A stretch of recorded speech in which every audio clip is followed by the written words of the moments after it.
Hello and welcome to the Stringer Podcast number 12. The Dirty Dozen. But no need for those green and yellow and purple pills. You gotta remember it. You remember when they tried to pass off a radio edit that was green and yellow and purple hills? Like, come on. Those guys are doing a lot of things, but they don't need to climb a hill to get high, if you know what I'm saying. Hi guys. I've missed you. It's been a while, hasn't it? I feel guilty. If I'm being honest, I feel guilty on the inside. And it's been so long since we've chatted. Life got really crazy. And then it got really shitty. And then it got crazy again. And I had these 3 great conversations with people that you're going to love, including this week's with Taylor Shold. But it just took some time to get some stuff in order before I could bring them to you. So I hope that you forgive me. Please, I beg, but I figure if you're listening this far, you've forgiven me, and I owe you at least 7 chiclets. If you want to push me, I'll go up to 9. Sticking in the theme of what we do on the Stringer Podcast, it's time for the Stringer Big Weekend. It's a special edition. Right now, I'm actually recording this out in LA. I'm actually just outside LA in Newport. And I thought, because I'm here, I'm going to give you a Stringer Big Weekend LA style. It all starts off, actually, on Friday night with my absolute favorite comedian. Chris Hardwick, you should know him. He is the host of the ID10 podcast. He is the AMC's Talking Series host. He is the founder of Nerdist. He's a recent home renovator. This guy can do it all. I'd like to see him try the kazoo. Maybe he'll do it in a show. He is playing the Oxnard Levity Live Comedy Club on Friday night at 7:30 and 9:45.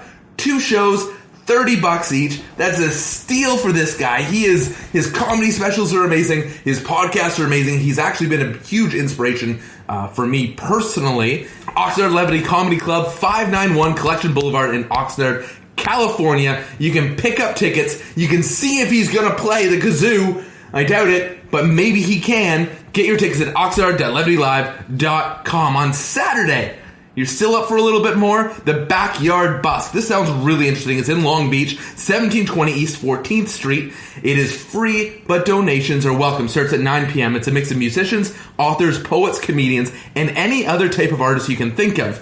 Here's the rad part, though. Donations are for the Education Through Music LA, which partners with inner city schools to promote music, creativity, and overall development. So you get a night out, you get to do a backyard busk, you get to see some wicked artistry going on, and you're also supporting with your donation a great cause. And on Sunday, UCB, it's ASCAT every Saturday and Sunday, but on Sunday at UCB, 5919 Franklin Ave in LA, 7 p.m. It is free. It is the longest running comedy improv show ever. Well, I don't know ever, but definitely at UCB. It features a cast of theater regulars as well as a special celebrity guest. Who's the guest? You gotta show up to find out. Surprises are fun, right? Get your tickets. It is Sunday. Just go to the UCB website or, just show up, because showing up is cool. But back to our guest this week. Taylor Shold and I have known each other, I'm going to say, for at least 6 years. And I'm pretty sure we discussed it on the podcast. He is incredible sports producer in the city. He's worked for CBC. He's worked for the NHL Network, at Rogers Sportsnet. And he is also the founder of the Shold Media Group. I really dig this guy because, again, he saw something. He knew inside of him he wanted to be a part of something. And I guess he maybe sought it out for a while. But then he decided to create it himself. And he has brought an absolute mess of young, talented people together regularly for meetups. You just get to make new friends. You get to see that you're not alone, that people are going through the same struggles you are inside the media industry. So without further ado, I bring you Taylor Shold, at T-Shold on Twitter, at T-Shold on Instagram, for our nice little chatty chat. Oh, before I go, shout out to Luca. Luca is our newly hired editor. Hopefully he doesn't bail on me. This guy is, as I said, we have 3 great conversations that were just sitting there ready to be put together. He cleaned it all up, made me sound probably a little better than I already do, and put it together so that now we have a podcast. Thank you, Luca. Couldn't have done it without you. Well, you or the sax. I missed you, sax.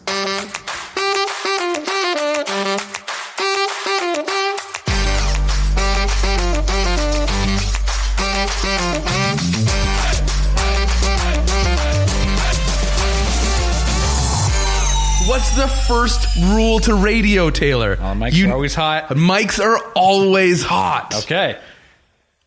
So what's up? How you doing? Good. Just getting ready for another weekend of hockey night and more hockey, and then some more hockey after that. It is that time of year. Yeah. But it's good. It's good. That's what it's all about. You went to Ryerson, didn't you? I did, yeah. Radio and television at Ryerson. RTA, Radio and Television Arts. Yeah. That's a huge program. I've been in TV for 15 years. I've been, working alongside MLSE, I think, for 8 or 9. The amount of people, like we think of Steve Dangle. Yeah. Right? Yeah. Steve he was Glenn. The year after me. Yeah. He graduated the year after you. I think so. And then I work with someone named Nate, and Nate was in the same year as he was. Yeah. And then I have a buddy Ross, and he was RTA as well. Well, I know when I was looking at schools to go to for, I always wanted to be in TV. And then so when I was looking for schools to go to, when you go to Ryerson and RTA, you would see Jay Onright, Martine Guyard, Scott Moore, all these huge names in the TV world. And I was like, oh, these people all went there. I definitely want to try to get there as well. So just getting into the program, I remember fighting and clawing my way just to get in. You needed an 85 average in high school just to minimize, have your minimal grades to get in. And I don't have an 85 average. I'm screwed. But then it's if I just get in, I know I'll be really good at this. Yeah. I just have to get into the program. So just fought and clawed my way in high school to get in. And then when I got in, it was fantastic, great program. And then I went to CBC as an intern, and almost every single person working Hockey Night had been at RTA. As soon as I told them I was from Ryerson, I was part of the club. I was part of the group versus other interns who went to Seneca or Mohawk or wherever. And it became a crew, a clique. Yeah. The RTA kids at CBC. Yeah. But these are all the people who were in the production roles. Now, this was the producer, Coach's Corner producer, the guys doing the openings, everybody. It wasn't just, the new people. It was people who graduated in 94, graduated in 2000, graduated much earlier. When did the program start? Do you know? I don't know. Do you have to take a history of RTA in the first year? But I honestly don't remember. I don't know. They just every single week parade in front of you all the great names that came before you. Yeah. And said, if you're lucky, Taylor Shold, you can be him. You say you always wanted to be in TV. Yeah. In what, from what age? Do you have one of those memories where you're yes, from here, I knew I wanted to be in television? Well, I was a big Canucks fan in 1994 when they went to the finals, okay? Wow. So I lived in BC. So I lived in Victoria. Did you grow up in BC? Yeah, so I grew up in BC until age 7, and then I moved to Toronto. I had no idea. In Victoria, so you were on the island. Yep. So I was born in Vancouver, only lived there for a year from the ages of 0 to 1, and then moved to, so I don't really remember much. Then I moved to Victoria, went to kindergarten, grade 1, and then moved to Oakville before grade 2. So I was always a Canucks fan because of Bure, and they were so good, and they went to the final, and that's when I first got into hockey. And then one of the ways my parents lessened the blow of us moving to Ontario was if we moved to Ontario, we'll let you guys play hockey. Because there was really not that much hockey in Victoria. It's a pretty small town, especially 25 years ago. There wasn't as much minor hockey as there is now. And who are you going to play? Nanaimo? Nanaimo, yeah. Campbell River, I guess. Campbell River. Yeah. There's not. What's the Chemainus? Yeah, there's Courtney. There's a whole bunch of. But that's island. About the extent before you have to cross over to the mainland. Right. But even just house league and stuff. I just played house league in Oakville for a while. Then I played rep and high school hockey and stuff. But I obviously knew I wasn't going to make the NHL, but I loved hockey. That was my thing. I was a kid who wore the hockey's life shirts and all that stuff, right? Did you have a hat and you just had that flowing curls? I did have the flowing curls. Oh my God. My hair is pretty curly. Yeah. The hockey hair. Yeah. Which is also Also, snowboarder hair, which I think we should just rename to Canadian hair. Sure. Right? Snowboarding, hockey, it's Canadian hair. Straight up. Yeah. So I had that. My mom liked it because she could like differentiate me on the ice because everyone's got the helmets on, but you could see like her hair. And they made me use an orange tape on my stick. On your stick. So they could like see me all the time. It looked ridiculous, but like that's how they could like identify me. They sound like they're not hockey parents. They weren't, but then they became hockey parents. They became like hockey parents. My mom started doing like managing AAA rep teams, even when my brother and I weren't even on the team. Like she just loved it so much that she just kept doing it after we like grew up and moved on. And so, like, she managed, like, Steve Mason when he played in Oakville. Sheesh. Your mom's got connections. Yeah. So she managed, like, a bunch of people who, like, were too good to play with my brother and I. And then I became, like, really into hockey night. Like, I always watched, and I was like, I want to be Ron McLean. I want to be Bob Cole. And you don't even realize that there are, like, all these behind-the-scenes jobs, right? You just see Ron in front of the camera on Saturday, and you're like, well, that looks like an awesome job. I'd love to do that. Not realizing there's 100 people working behind him on the production element of it. And that's... even when I was at school, I was still like, I want to be on air. I did radio and TV, right? Like we were talking about, but I did a radio show at Ryerson. I did all the on-air classes. Whenever there was like a person to be on air, I tried to like get that job. And then when I got my internship at CBC, I was like, this is pretty cool too. Like, and there's actually a chance I'll get a job rather than trying to get on air. You'll be toiling away for years and years, and who knows if you'll even ever make it. Plus, I was actually quite bad when it became like a stand-up in front of like, you go to the Sky Dome. The truth comes out. Yeah, you try to do a stand-up, and I like couldn't do it very well. Like it took me like 2 or 3 takes. The take that was good, but if it was a live scenario, takes 1 through 3 wouldn't have worked at all, right? Oh, so no. It's poor Taylor. Was your heart broken? Not really, because I started doing the behind-the-scenes stuff that I really liked. And I was doing like on-air stuff at Kojiko. Like I did the same show Gareth Wheeler did, like Sports Week. Like I was after him, but then the show got canceled, which is wow. It's like community access. No one's getting paid. I don't understand how it got canceled, but it got canceled. And I was doing like sideline reporting for like high school football and lacrosse and Oakville Blades hockey and stuff. But it all conflicted with my time at CBC because hockey night is on Saturdays and games are at weeknights, and I couldn't do both. And I figured there's a better chance I'll get a job and not have to move to Moose Jaw if I keep working at CBC behind the scenes. And I just dedicated now everything to that. You didn't want to go to Moose Jaw, Saskatchewan? No, I didn't really want to move. You want to move to Regina? No, I did Do you want not. to go to like, I can't think of any. Originally, I was thinking like, yeah, maybe I will move. That'd be cool. Like you go cut your teeth somewhere and learn from people there and kind of work your way up. But I was at Hockey Night in Canada. How could I give up that? Right, it's true. It's almost like you are moving away to prove something to yourself. Yeah. And that's... Toronto is a beautiful city, first of all. It's a great city, but it's also... And I'm sorry to Montreal and Vancouver, they're going to hate me for this. It's the sports hub of like Canada. TSN, Sportsnet... They're here, right? Right. Like our radio networks are out of here. Yeah. All our major print publications are out of Toronto. Yeah. You are never going to find as many journalists at practice or training or post-game scrum or anything than you will out of a Toronto venue. And that's just because it's a big city and it commands that kind of stuff. Right. So, yeah, I understand completely what you're saying because I've always said to myself, if a great opportunity arises, I'm not afraid to move, but I'm not going to move just for the sake of moving. I have nothing to prove to myself. I'm in a pretty cool spot. Right, exactly. Like if you like what you do, then it's all good. But if you do have like a need to like inside that I really want to go try something or I really want to go do something else, then maybe if the opportunity does come out to move, do it. But don't do it just for the sake of doing it, I don't think. Like that's not something that I would, recommend. But if you really want to be on air and you're in Toronto and you're graduating from Ryerson or from College of Sports Media or whatever, and you want to be on air somewhere, you're probably not going to get the job here in Toronto. You'll probably have to go to a smaller market and work your way up. But nowadays, people are doing things on their own. They're doing their own podcasts. They're doing things online. They're doing Thanks for the shameless plug. Right? Well, they're doing. I appreciate it. Yeah, they're doing YouTube channels and things like that to get the reps. People say, "Oh, like you need reps to get better. You need practice. You need to go somewhere small and do stuff every day." But it's true. Like it's true. You have to do the same thing over and over and over and over and over and over and over again to get really good. Like let's say Steve Dangle, we brought him up. His first videos were terrible, and he'll admit that his first videos were terrible. But now he's like the go-to source for like Leaf reaction. And completely. If you want to watch something on YouTube about the Leafs, he's your first click.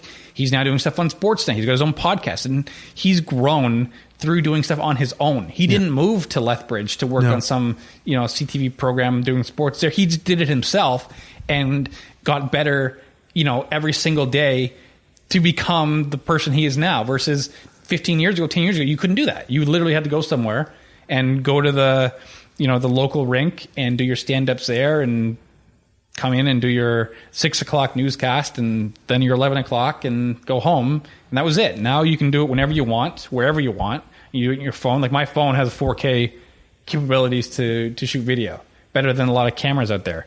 So it's like you can do it from wherever you want and get better from wherever. You don't have to move away. If you're good, people will find you. Right? Steve is such an interesting case study. Yeah. And I had the privilege of working with him at Leafs TV for a few years when he was there. And still he hosted one of the tailgate parties before the Leafs game this year. And the idea of getting reps to get better, it's not just, I think everyone thinks delivery is the first thing. Oh yeah, you get more comfortable on camera. But you find yourself, you find your voice, you find your message. Yeah. You know how you're going to approach subjects so that everything becomes a lot smoother, and you kind of round out the identity of whether it's who you are or who this personality or character is. But that's what it gives you. And Steve, it's not just his delivery. Of course, his delivery has changed. It's going to after years and years and years of doing the same thing. But it's just his ability to move and know what grabs attention and know where to insert information versus where to insert emotion. Right.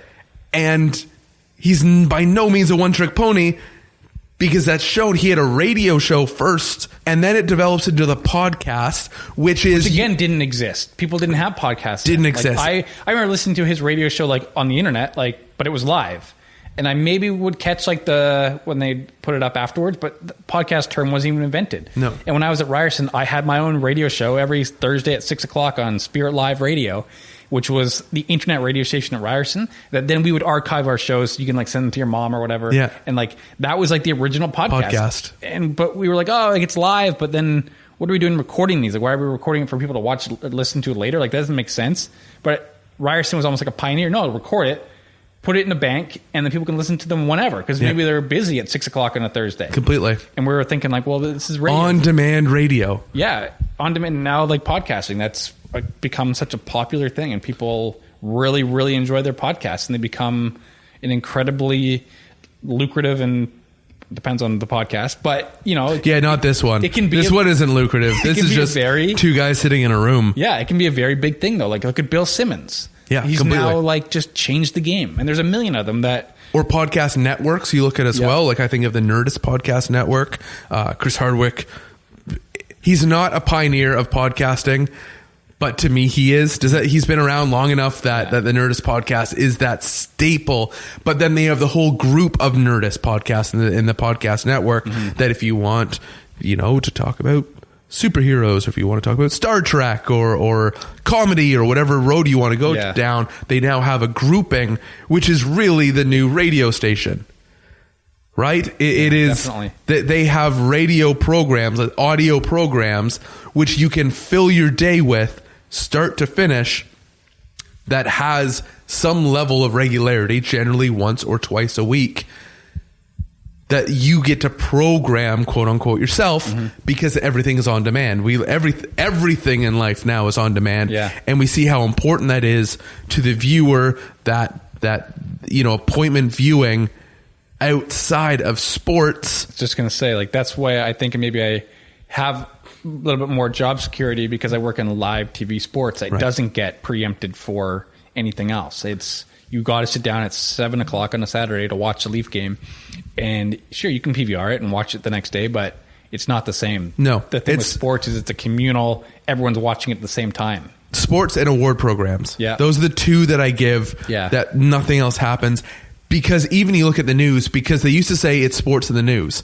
But news, because it's so immediate, that I will sometimes PVR the news and I'll watch it at whatever, 12:30 when I get home, or I'll watch it, at 6 a.m. while I'm eating my breakfast, because it's more of a recap of the day. It's like, here's a recap of today's top stories with a couple local things that are thrown in that really don't matter. Like it's not even immediate anymore. Right. That shared environment, as you said, is sports and award programs. Definitely. I'm a big award program person. Oh yeah. And even like the AMAs just happened, and I had two things happening on the exact same night, and I couldn't watch the AMAs, but I refused to look at my phone until I went home and watched it myself. Right. And I was you cared who won the different awards? It wasn't just like the show you wanted to see, like you cared who won. I care. I'm really weird when it comes to award programs, and it doesn't even, it could be the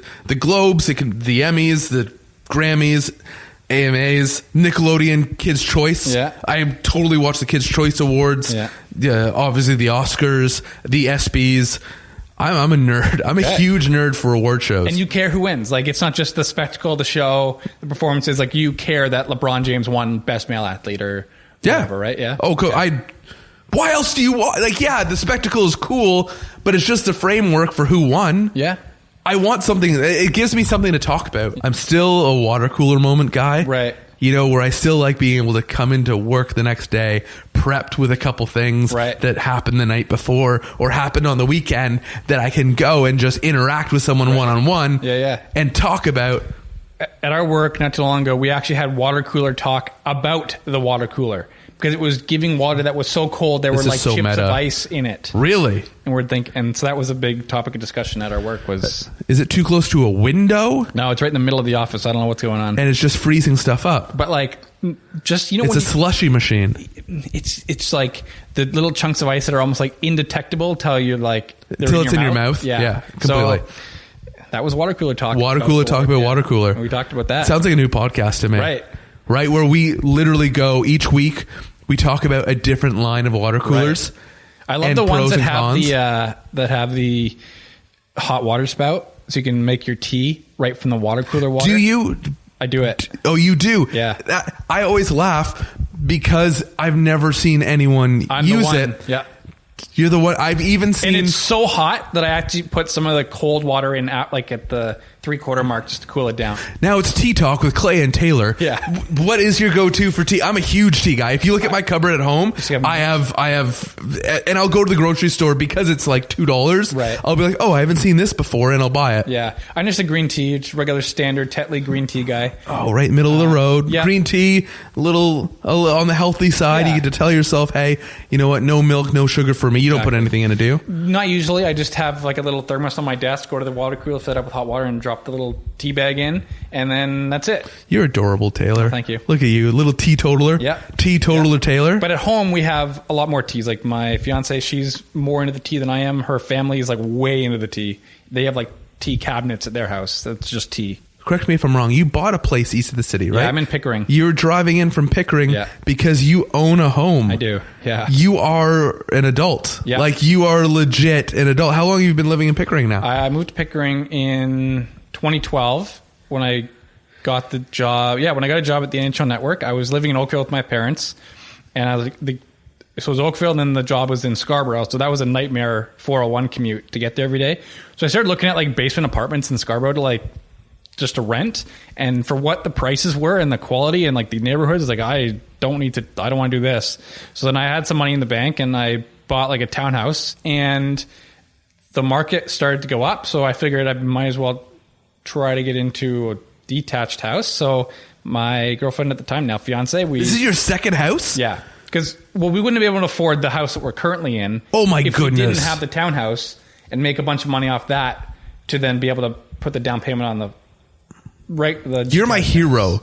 You really are. Well, it's also where you look too, because like Pickering isn't that expensive. Like, it is expensive, but it's not Oakville, it's not Mississauga. Like, it's not really, really pricey. It's not Toronto, obviously, which I don't even look at Toronto when I'm looking for stuff, because it's like either it's 800,000 and it's a complete rebuild, or it's like 1.5 million at a minimum. And I don't know, do you want to own a house in Toronto? I also don't like Toronto. Like I lived in Toronto for 4 years when I went to school, and I didn't like it. It was just too crowded, too noisy, too many people. I don't mind working here because I just come in, go to work, and then go home, and it's quiet and friendly and less busy, and you can find parking. Like today, it took me 30 minutes to find parking just to get to this podcast. I'm sorry. But that's just the way it goes. Like, I feel bad, though. It's just jam-packed with a million cars. You would say it took you more time, you said, to find a parking spot than it did to drive from Pickering. Yeah.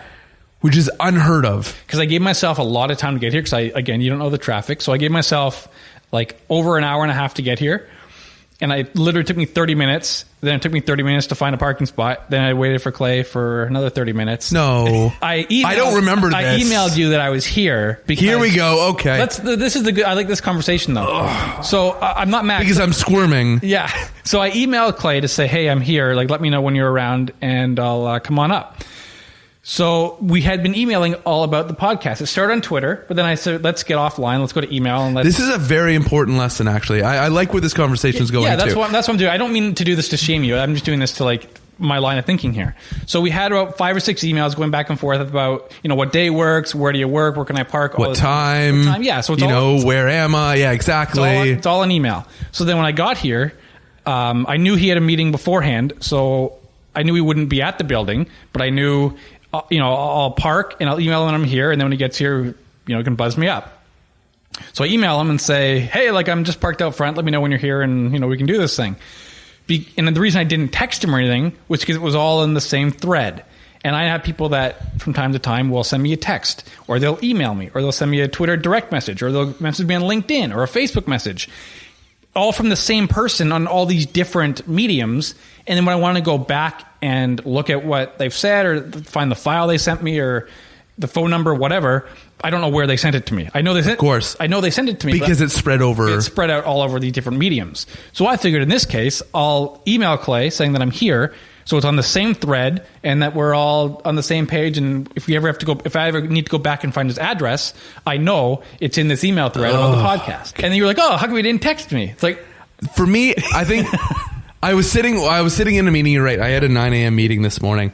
And we're in a funny spot now in life where we're so tied to our smartphone because it notifies us of everything. Yeah. But I figured everyone nowadays gets notifications for emails the same way they get text notifications. They do, but this is what happens because notifications, like, they stream in. Yeah. Like I get a tweet and it's another notification and someone, right? Tweets are blue. Right. Emails are blue.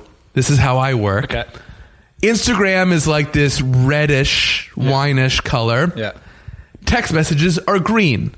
And so I'm in a meeting and it's kind of understood now that you don't have to shame a person for just checking their phone in a meeting. Yeah. Because some of us use it as a clock. Some of us see if we've missed anything important. And so I left it on the table beside me and I just kind of touch it every once in a while. I just touch the phone. Yeah. And if I saw a green bubble, then I knew that would be Taylor. Yeah. I figured it would be you because my life works like a bullseye. My communication is a bullseye where on the outer ring is your LinkedIn or whatever. Yeah. Then my next ring of acceptance is my Instagram and Twitter. And my next ring of acceptance is an email. And the inner ring is my phone number. Not everybody has my phone number. Yeah. And so we progress into the inner ring as it becomes more imminent. Right. Right? What if someone calls you? That must be like flashing. Yeah. Oh, when someone, completely. When someone calls you, shit's about to go down or you fuck something up, miss something. Yes, when you get a phone call, you're like, oh, I need apparently new windows because that's the other people who do it, or people trying to sell me windows for my condo. I don't need new windows. Guys, I don't even own the windows on the building. So you moved out to Pickering, and what's being a homeowner like? You have to teach me because I am so nervous. Yeah. I feel Toronto in a way, and I'll explain myself, is like a nice place to stay, but you don't settle down. What I mean by that is when I'm living in a condo and because my work takes me on the road all the time, it almost feels like another hotel room. Yeah. Right? It's however many square feet. It's a nice view. It's got a great balcony. So it's a nice hotel room. Yeah. But things are taken care of for you. Like you don't have to mow the lawn or any of that stuff. Shovel the lane. Yeah, nothing. Like I just dropped my garbage in a garbage hole, and it falls down 10 floors into the compactor. So it's like a hotel for me. Yeah.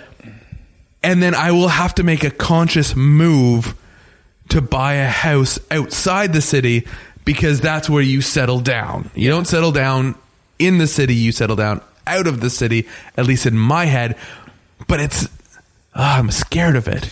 You know what? That's one of the reasons why I bought the townhouse originally. It was almost like the next step, because we had maintenance fees like a condo, because it was like a condo townhouse, even though, we were no one above us, no one below us. There were just people on either side. We had our own driveway, our own garage, but part of our maintenance fees was they would mow the lawns, they would clean the leaves, they would do all that kind of stuff that we paid for. This. Right? It was part of your maintenance fees. We had, if there were any issues, with the exterior of the building, that would get paid for out of our condo fees.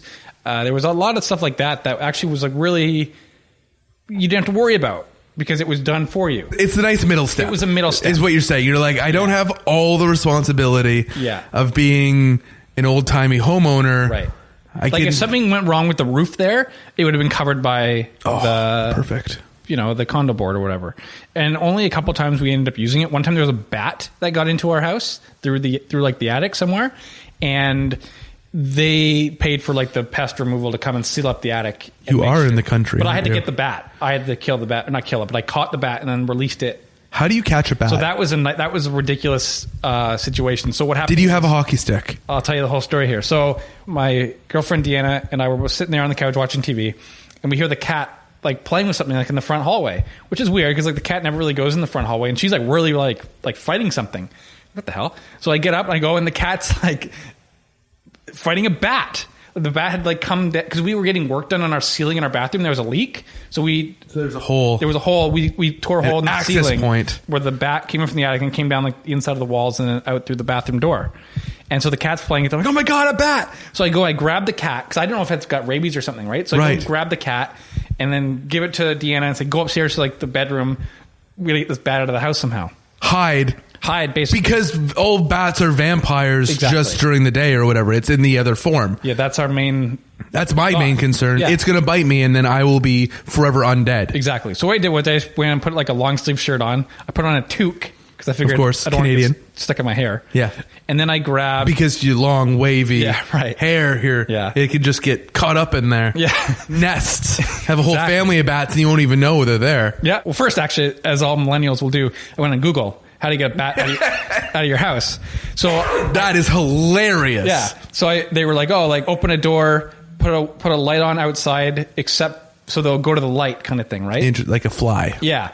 So I opened up the patio door and turned on the light out there. And then I tried to like whoosh it to the outside, but it kept just flying around in a million circles. Whoosh it. How are you whooshing this thing? With a stick. Trying to with a stick. Push it, like go to the door. Scared away from the inside. Exactly. But that had the adverse effect, and it tried to go up. So then it went up the stairs to where everyone's hiding upstairs. And it was like chilling. The cat is now having a shit fit because it just wants to play. Exactly. It was on like the landing for our stairs. So what I did was I grabbed a hamper, turned it upside down and caught it, like put it over the bat. Some real MacGyver shit right here. But then it's like, well, now what? Because you just got a hamper on the floor. On the stair. Yeah. With the bat over it. So what I did was I grabbed an old sheet and like put it, you know how... Under. Yeah. I just like caught it and then held the bat in the sheet with my hand and then just went out down the stairs outside and released it into the wild again. And it just flew off. But it was a pretty harrowing, like, who's ever tried to deal with the bat before? Like, I was originally going to get a tennis racket, but I didn't have a tennis racket. Because it's like... That'd be even funnier. Hockey stick. This is like... Casey Jones, if you watch Ninja Turtles, is basically the Canadian superhero. Because this is what we all do. The first thing we grab is a hockey stick. Yeah. It's always closest. It's right there. I used to have a hockey stick leaning up in my bedroom because I said if anyone ever broke in, I'm getting the hockey stick. Yeah. I don't care what that guy have a knife, he have a gun, buddy, I got a hockey stick. Right. I can take out bats. It's pretty menacing, a hockey stick. If someone's coming at you with a stick, like... Yeah, I wouldn't want to be hit by it. But the thing is, like, we play hockey and we get cross-sticked and slashed and whatever, and like, it really doesn't hurt that much. No. Well, we have equipment. Depends on where you get hit. Yeah. But for the most part... I've gotten dinged on the wrists before, and it's not pleasurable. It's not life-threatening. You're getting hit with a hockey stick, you're not going to, like... If you hit them with a bat... You can like knock them out. You're not knocking anybody out with a hockey stick. So if you're stuck in a zombie apocalypse, or if you're in Middle Earth trudging your way to the depths of Mordor, hockey stick isn't the first weapon you want to be picking up. I'd probably have a bat. The only thing that's good with the hockey stick is that the length. You can keep things away from you. Did you watch Stranger Things? No. You haven't watched Stranger Things at all? No. Oh, this reference won't work. Just he had a bat in one of them, and the bat was pretty badass. Yeah. I liked it. I feel like you do some serious damage with a bat. Versus a hockey stick, it's not as heavy, it's not as thick, it's not metal. And these like flimsy, like $300 ones, like the composites, are super light. That they might break. Hockey sticks? Oh, yeah. When you hit the person. That's the crazy thing, is the more expensive the hockey stick, the less likely it will be effective for a bat, an intruder, or a zombie. But if you're taking slap shots. Or an orc. Then you're all good. Can we talk about this whole Stranger Things thing? You are the first person I've met, and we have a long like media background together, like where we've known each other on the media entertainment landscape. I remember seeing you in... I think it was Philadelphia at the draft. Oh, the 2013. Yeah, you just had like a camera like in the well of the arena. I'm like, whoa, that's what are you right. doing? We saw each other at the draft. So who were you working with at the time? I was at the NHL Network. That was 2013 draft with Jonathan Drouin. Was drafted, which means Colorado took McKinnon first overall. Max Domi was drafted that year. Leafs in the first round. Here's a funny story about that draft. Every year there tends to be when it's like Toronto is now on the clock and the clock starts ticking down for when they have to make the pick, music starts playing. Sometimes it's video, but this year music was playing in between the picks. And I caught on by the second pick that it was movie soundtracks. Okay. And so it's like the third or fourth pick, and I said, I want nothing more than the Jurassic Park theme when the Leafs picked, but it was 21st or 20th or 20, I think 21st. Yeah. They were way down the friggin' line. Yeah. And in my head, I'm like, no, this has got to go top 7. Think of all this, like you got your Star Wars, it's great. You have the Indiana Jones is great. The soundtracks didn't pertain to the city. It was just okay. They were just different movie soundtracks in between each. Okay. So we're at 16, 17, 18. A lot of the guys, you know, your mind's kind of getting taken over because first of all, the Leafs are getting closer to picking, and that means my job is now going to get a lot busier. But you're also kind of focusing on all the guys that are left, or rather all the guys that aren't left, because you kind of, and you don't have, I don't have an idea as to who they're going to draft, but I have an idea, right? I just have my own guesses and thoughts, and you know, something like Anthony Mantha goes, and you're like, oh, I thought for sure we're going to go for Anthony Mantha. Wasn't the case. And we get to the Leafs pick, and I hear it over the loudspeaker. It's the Jurassic Park theme. I believe in putting things out into the world and hoping they come true. Maybe someone was following my Twitter feed. I don't know. But we got the Jurassic Park theme, and I lost it. I lost my mind. I was so happy. That's why all the shots were all shaky. Yeah, they're all. I was singing along. Na na na na na na na. Yeah, I was that happy that I sing soundtracks to movies.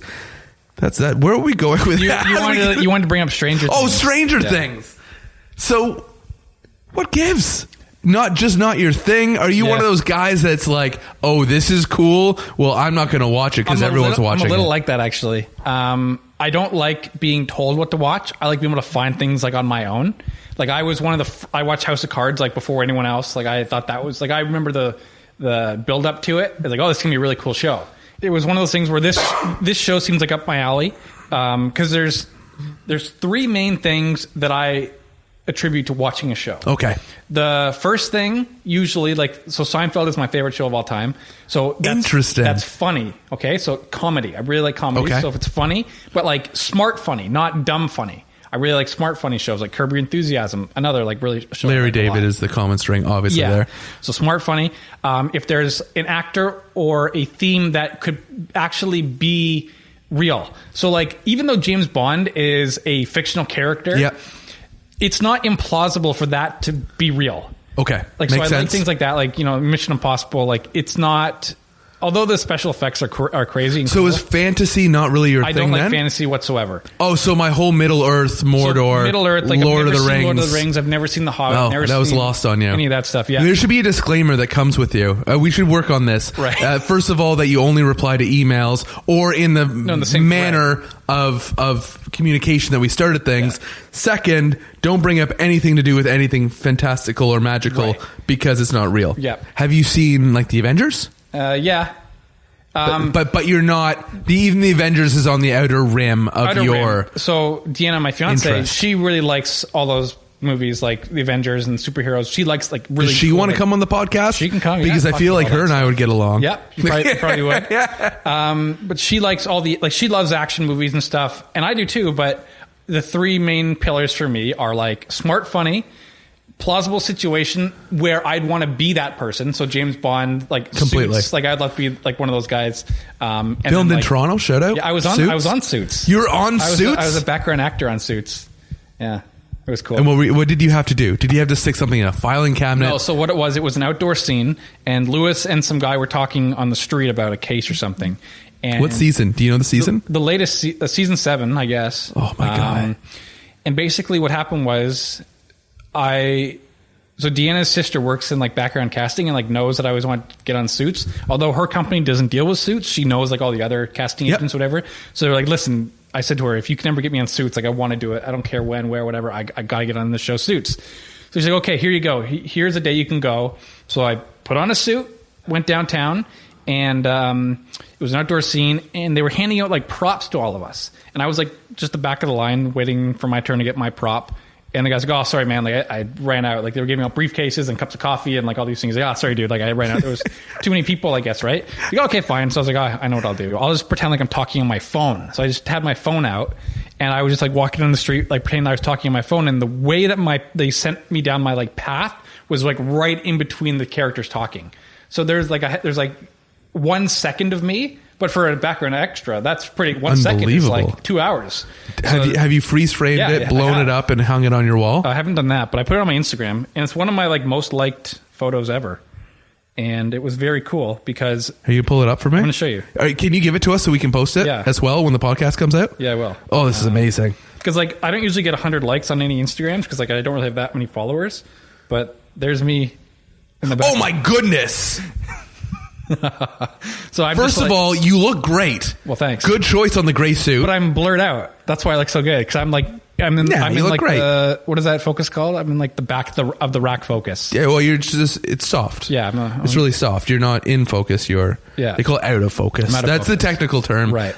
By the scientists and DPs of the world. That looks friggin' wicked. Your hair looks great too. Thanks. I did that myself. Now, did you? So you wore your own clothes. Yeah. You said going into it. They tell you to like bring options. Like they tell you what you have to wear, but you have to bring it yourself, right? So I brought 2 suits, a gray one and a blue one, and a couple ties or whatever. And then they were like, "Oh, here's a blue suit, or here's my gray suit." They made me change the tie from what I was originally in to a different one, and then I just walked down the street like a human being. Like I don't want to be an actor. I have no aspirations. But you just want to be in Suits. I want to be in Suits. Being on Suits was like really cool, and I was only there for like an hour, 2 hours. And the scene itself was only like maybe like 25 seconds in the actual show. Still, it's pretty sick. It was awesome. I have been in a couple other shows. One was called Rogue, and that was like a full out, like from 9 a.m. till like 2 a.m. shoot that we were all in like tuxedos. It was like a galaxy, big gala at the Royal York Hotel. That was a nightmare. That was so long, and the scene itself was probably only like a minute. So I don't understand what they were doing, taking that long to shoot it, but it took forever. And the other show I was in, it's not even out yet. It's going to be on YouTube. It's a YouTube Red show by the same director as the Bourne Ultimatum, the Bourne movies. Wow. So now is this all through Deanna's sister? Yeah.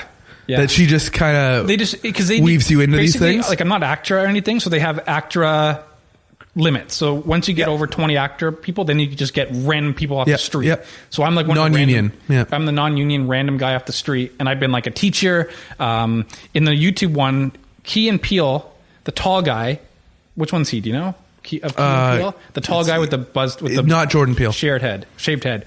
He was in the one that's going to be on YouTube, and I was summoned to go outside and put on this like snowsuit and reveal him from like inside a body bag, right? Whoa. So I wasn't just a guy like in the street. I was like actually like part of the show now. Like when it you airs, have an action. The director who directed Tom Cruise and Matt Damon and them. Oh, he's also the executive producer of Suits. So he was like, okay, action. And I literally had to like unzip the body bag, and like, you're kind of nervous. There's like 50 people around. There's cameras and like, there's a famous guy like literally between my legs. I'm like kneeled down over him to like open up the body bag, and I like kind of messed up the first time. I kind of got caught, you know, when like you're trying to open up fabric like with one hand. Because you couldn't put the other hand in the way how you normally do it, because it would block the shot. Yes, and this is Hollywood at its best. Because you never get to do things normally. You talk a lot. The funniest one is always getting in and out of the car. Yeah. Because that always seems like or getting up from a table. These are all the most unnatural things. Like we do it so casually, but to do it for camera, it's got to be completely different. Right. Like opening a zipper with one hand and not holding the fabric taut with your other hand. Right. So I was wearing these huge, like, was it wearing gloves? I can't remember. They originally had me in gloves that was like really like hard to actually open the bag with. So I'm pretty sure I wore the gloves, but they made me stop and like redo it. So that the huge Hollywood director. Did he yell cut? Like yelled like cut, okay, redo it. And then I redo it, but I got paid more for that 15 seconds of opening the body bag than I did in the 15-hour shoot that I did. You know, it's funny. So the way your career is progressing, and this is, my dad was actually a movie extra for quite a few years when I was young. Yeah. And so that's why I have not a great idea, but an idea about this kind of stuff. You were like a key part. You could actually play that into now a speaking role, right? Where you're the guy at the back that says taxi and snaps twice. Yeah. As soon as you get a couple speaking roles, then you can go actra. Yeah. And I'm not even pulling your leg on this. No, I know. Okay, well, maybe I don't know 100%. There's a bunch of like criteria that you need to do. There's steps that you take. But your next step is just having a line. Right. And you only have to have a line a couple times, and then correct me if I'm wrong, but you're steps away. That's right. Taylor Shold, you started, you know, at CBC, you know, just working nights or whatever, and you're going to be an actor member in no time. The thing is, I have no aspirations to be an actor whatsoever. But you'd be the next great thing. You just don't even know it. You are so naturally gifted and talented that you don't even know that you're the next Leonardo DiCaprio. That's right. I'm going to bring it up. I'm going to take the opportunity. Yep. We're on Stitcher now. We got complaints that people on Android couldn't find us. Okay. So we're now on Stitcher and TuneIn, which are both apps that are crossover between. We were just iTunes before, right? But now we're Stitcher and TuneIn. So I have a Mac computer, and I'm not like completely anti-Apple. Like I have an iPad. You just didn't like the iPhone. I didn't like the iPhone, and I didn't like how it slowed down after every update when the new phone came out, and I still had the previous version. It drives us all mad. It drives me nuts. So I was like, Android, whatever.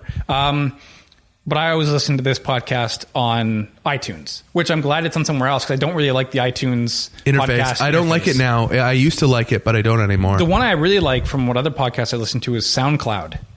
Oh, we're on SoundCloud as well. Okay, that's my favorite. Because that's almost just like built into your browser. You just press play and it just plays. Yep, there we go. We're on SoundCloud. I just don't promote the SoundCloud link. Okay. I don't know why I don't promote it. Right. So how do you go and find all your metrics then? Like how do you... on iTunes, do you know how many people are listening? No, they don't tell you. Really? Yeah. So how did like different podcasts actually like monetize? If you can't actually go to an advertiser and say, "Hey, smoke and mirrors, I get 50,000 listens," or I get. So I haven't actually. I haven't figured that side out yet. I don't know how to monetize this, and it's because right now, as we talked when we were talking earlier, you know how you get into something and you're trying to figure it out and find your voice in it, and get a rhythm in it and all. I'm really focused on finding my voice in all of this and how to make it work before I ever think of taking it to another step. Yeah.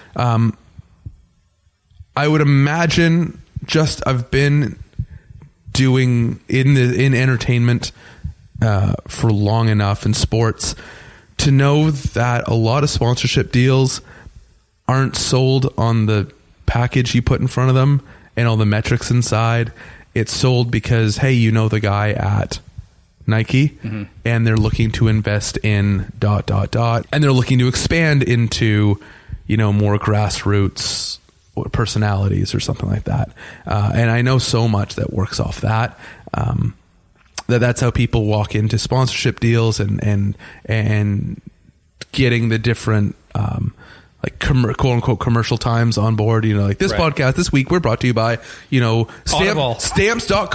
Stamps.com and Squarespace. I should just email them because I feel like referral based. So you basically would go to their website, sign up for a Squareskape website with like promo code Clayton15. And then you would get 15% of whatever they spend. I think that's how a lot of these things are being done. See, I got to figure that out. Yeah, because the media group I run, the Shold Media Group. Yeah, I was trying to get to that, and then we end up getting hung up on how you don't like Stranger Things and kids in the 80s, which is...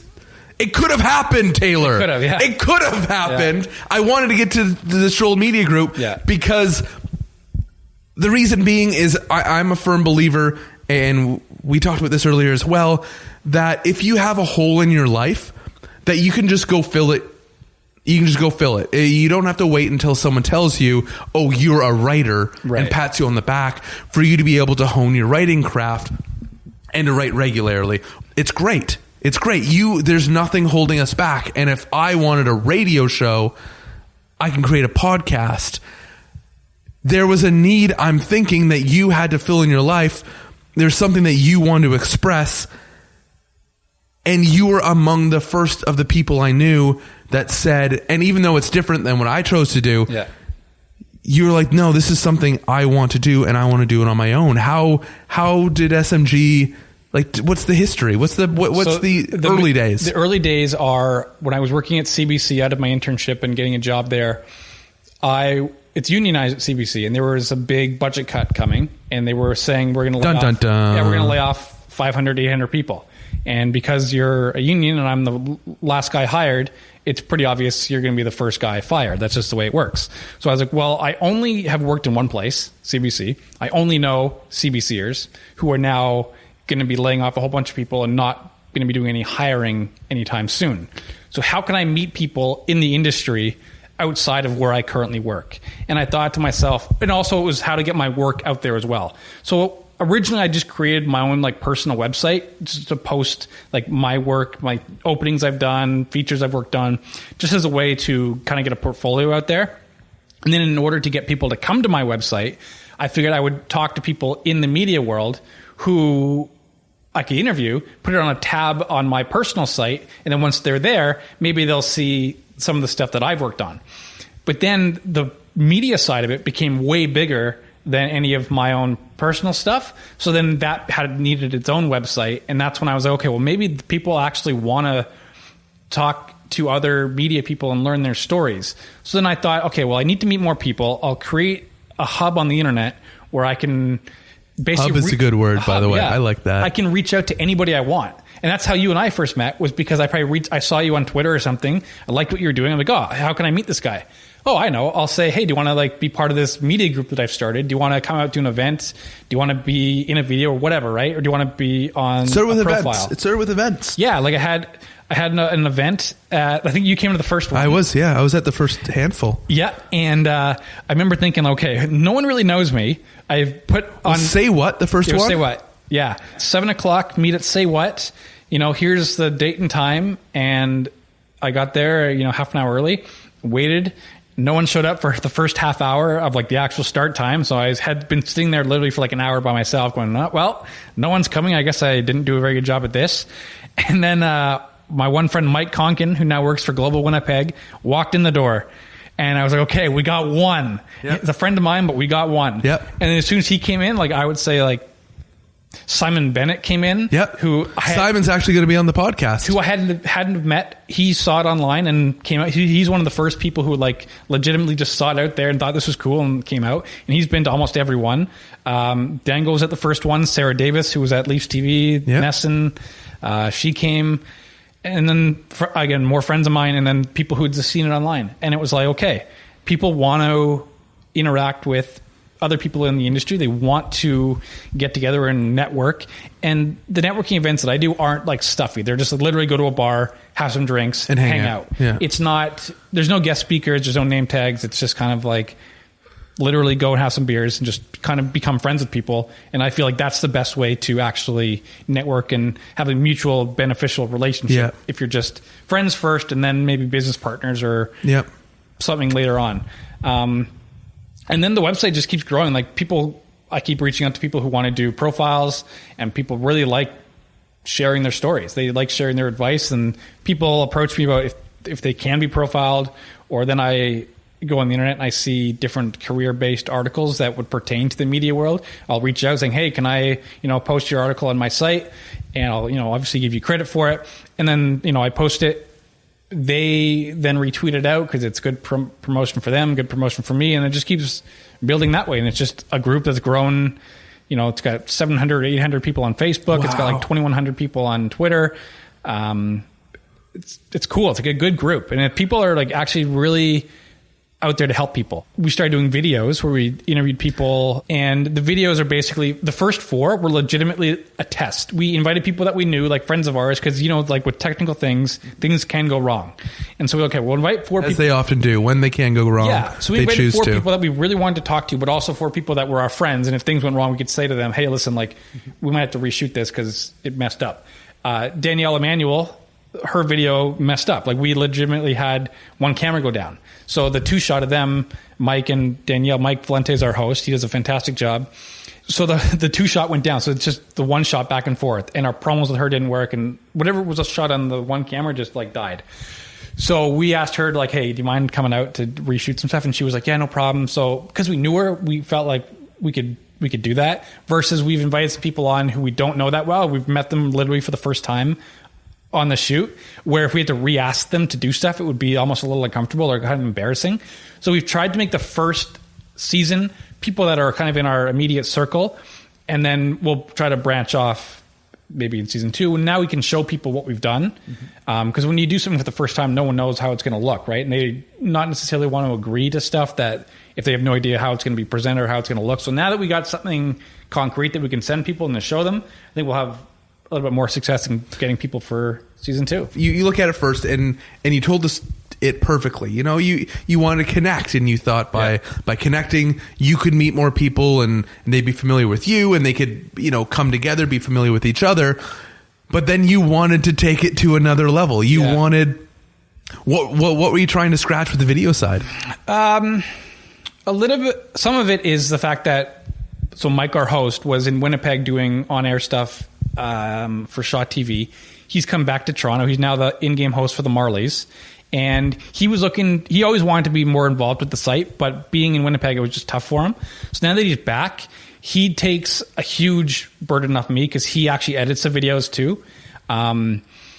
So he was like, let's do some video. I said, well, listen, I'm pretty busy with my regular job and then all the web content that I put on there. So if you want to take a large chunk of these videos off my plate, I'm down. You can put my logo, my brand, and I'll help you. But for the most part, Mike does the videos. He even promotes them online through our, he goes on the Shold Media Twitter account to post stuff. The video thing is his baby, right? And it's also good practice for him because he wants to be an on-air guy. That's his career ambition, right? So this is another way to get the reps and to get more practice interviewing people. And although he's really comfortable in front of the camera and does a great job, it's just more practice, more reps, more exposure. So for him, that's maybe why he does it. For me, the first time I met Kat Stefankovich was at the videos. We had been chatting online on Twitter and Instagram for a long time. She's been part of the group. We've profiled her on the site all through email. So the first time I actually physically met her in real life was for the video. So it's another way too to reach out to people that we want to talk to, that we think their stories would be good for people who are up and coming in the industry to hear from.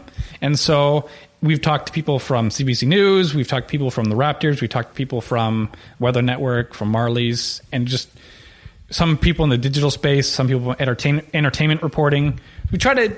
People do complain that SMG is a lot about sports, but that's because that's my passion, and I really like sports media.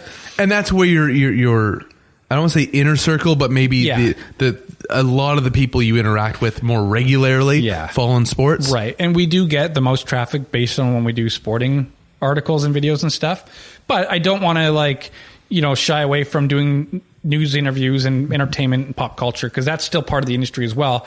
I'm just not in that world as much, so my connections aren't as big there. But by doing this and interacting with these people, that side of it's growing. We've crossed our hour. Yep. We've done a good job. I learned that you don't like fantasy, and never talk to you about Middle Earth or Stranger Things. Where can we find Taylor Shold? Other than, this was a few weeks ago, but being called out or given a shout out on Coach's Corner. That's right. Holy shit. Yeah, that was cool. I have been shouted out before on TV for work I've done. Ron McClain said my name after an opening I've done. But to be on Coach's Corner, that was crazy. The coolest thing. And it was so dumb because it's one of those things that you work on. It took literally 15 minutes to do the item that I did that got the shout out. Yeah. And there are things that you spend a month on and it just airs and no one cares. This was the thing that I did in almost no time at all. My editor, Benny Kashi, did a fantastic job just, rushing it to air because we were tight for time. And Ron and Don loved it. And it was really cool. But to find me, you can find me on Twitter. I'm at tshold. Or if you want to find the Shold Media Group, I'm on sholdmediagroup.com. And we're on Twitter, we're on Facebook, Instagram, YouTube. And join the community, because it's crazy. I'll tell one last story, actually. Yeah. Actually, this is how good the people are. I'm not going to say her name just because I didn't ask her to, but we have a mutual friend that I dated for a couple of years, and we realized when looking through photos of that very first event at Say What, that I'm in a photo and she's in the background. And we never met each other for another year after that, which is crazy. And she's a really good person. But that's what I love about your group. They're good people. And that's what I love. And so many contacts that I made just through those, hanging out one night somewhere in the city and chatting with people because I told myself I was going to be social that night. I've made so many, I don't want to say friends, it's not people I see all the time, but they float through your life every once in a while, or you run into them at a sporting event or at a concert or out for dinner or on the street, or they are reaching out. I've had this happen where they're applying for a job that either I would know the person hiring or that I have experience in the field. So they're like, what would you be looking for if you were hiring for this job? Yeah. And it's just so neat that exists, that my doors were open to so many people that, are a couple years younger than me or are in a different avenue of the business that I would have met otherwise. And so I think that alone, just meeting really cool people, and just the opportunity to make a new friend and learn a new story is more than worth it. Is there an event? Do you guys have an event coming up? Is there a Shold Media Christmas? No, people are too busy at Christmas. They are. We have all our other Christmas events. We're thinking New Year. We'll probably do maybe an event in the New Year and then start back up with the videos in 2018. So check us out, sholdmediagroup.com. Woo! Shameless plugs. Yeah. Now we do one thing to end every podcast, and I think I'm going to try doing this with you. Okay. We say, I usually say, everyone please be good to yourself and eat your vegetables, because actually Kat Stefankovich, her and I just through a text message conversation came up with that once. So I'm going to say the first part, you say the second part. Okay. Okay. Everyone please be good to yourself. And eat your vegetables. And eat your vegetables.